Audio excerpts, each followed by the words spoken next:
დახურვას გულისხმობ.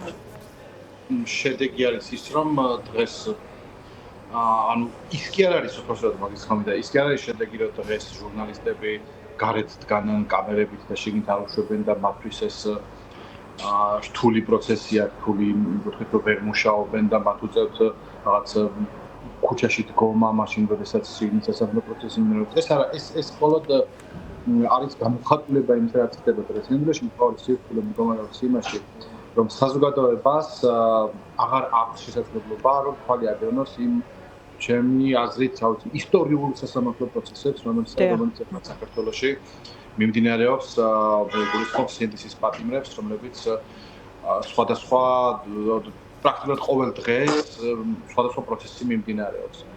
ჩვენ საზოგადოებას აღარ აქვს შესაძლებლობა, რომ ნახოს რა შეაგროვეს ხო? იგივე ამბიჭების წინააღმდეგ სურა საბოლოოდ, იმიტომ რომ ბოდიში რომ გაგაწყვეტინე, ხა გამახსენდა, რომ ყველა ადვოკატი აი ამ პროცესში ცხადია გემახსოვრება თვეების განმავლობაში რას ყვებოდა და რას უყურებდით ჩვენ, რომ იქ ადგილზე მისული პოლიციელები მოწმეების სახით ვერავის კონკრეტულ პირს ხელს ვერ ატებდნენ, ხო? აი ეს სურათი.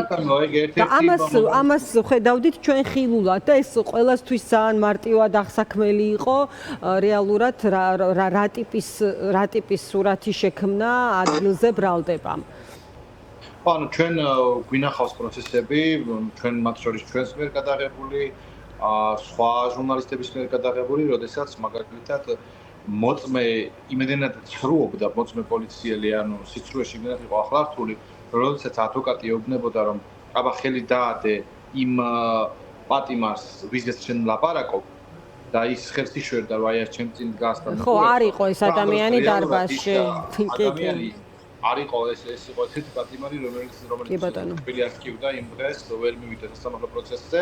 ადვოკატმა უბრალოდ ისარგებლა ამ მომენტით, კითხა მოწმეს მოყვანილს და მან უთხრა აგერ წინ დგას და მიყურებს, ანუ მან ისიც კი არ იცოდა, როგორ გამოიყურება ადამიანი, ვისაც ხელს ადებს და აბრალებს კონკრეტულ დანაშაულს. ეს თვალსაჩინოს ხდიდა, ჩვენი მუშაობა იქ თვალსაჩინოს ხდიდა, რა აბსურდის თეატრთან გვაქვს საქმე. ხო, ასევე ზურა ერთ-ერთი პოლიციელი მახსენდება, აი ამგვარი ისეთი გადაღების პრაქტიკით, რაც იყო და აღარ არის, ცოტა დაუჯერებელია, მაგრამ მაინც ჩვენ ვნახეთ, რომ ერთ-ერთმა პოლიციელმა თქვა, რომ არც ხელის დადება შეეძლო კონკრეტულ პირზე და არც ორგანიზებულობა დაუნახავს ამ პროცესის იქ რუსთაველზე, როგორც ვითარდებოდა მოვლენები, ხო?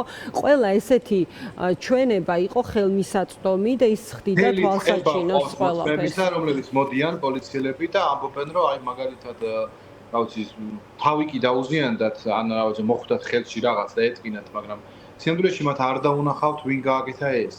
ეს ათობით ასეთი მოწმე ყავს. ჩვენ ყავს გადაღებული, როდესაც აი რაღაც ჩვენ ხო ესე ვეძახით ამ საქმეებს, რაღაცა 11 პირის საქმე, 8 პირის საქმე, იმდენად ბევრი საქმე დაგროვდა, რომ ესე ვაკლასიფიცირებთ და ამ სხვადასხვა საქმეში მოწმეთა მთელი რა ვიცი სერიებია, რომლებიც ამბობენ, რომ აი ხელი მეტკინა და როდესაც ადვოკატები იწყებენ კითხვას, რომ კონკრეტულად ვინ გატკინათ ეს ხელი, ან ლოყა, ან ცხვირი ვინ ჩაიდინა დანაშაული თქვენს წინააღმდეგ, ისინი ხელს ვერ ადებდნენ უბრალოდ, აი ეს თრუმოწმეებიც კი ხელს ვერ ადებდნენ კონკრეტულ ადამიანს.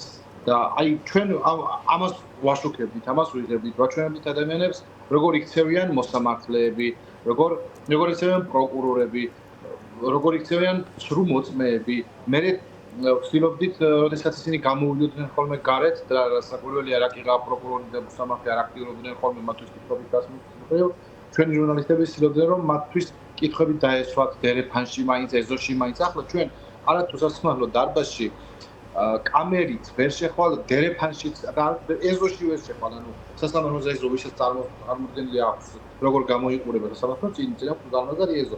იმ ეზოშიც კი ვერ შედიხარ და ვერ მუშაობ ჟურნალისტი, ვერ ასახავ, ვერ გადმოსცემ ამბავს. აი ასეთი რეალობის წინაშე გავდექით, რომელიც ნუ მე ვერც კი წარმოვიდგენია, რომ ასეთებელია. აი ზურა, რაც დატოვეს, რაც შეიცვალა უпроსწორად, ეხა იუსტიციის საბჭოს მიენიჭა, ხო, ეს უფლებამოსილება და რეალურად გაუგებარია, მიუხედავად იმისა, რომ ძალაში არის შესული, როგორ გასცემს აიმნებართვას იუსტიციის უმაღლესი საბჭო. საბჭოდან არის, აი არსაიდან ხმა, არსით სახილი, ანუ არაბინ პასუხისმგებელი პირი არ გვეხმიანება, ვერ გუპასუხობს, პრესამსახური არ ხტავთ.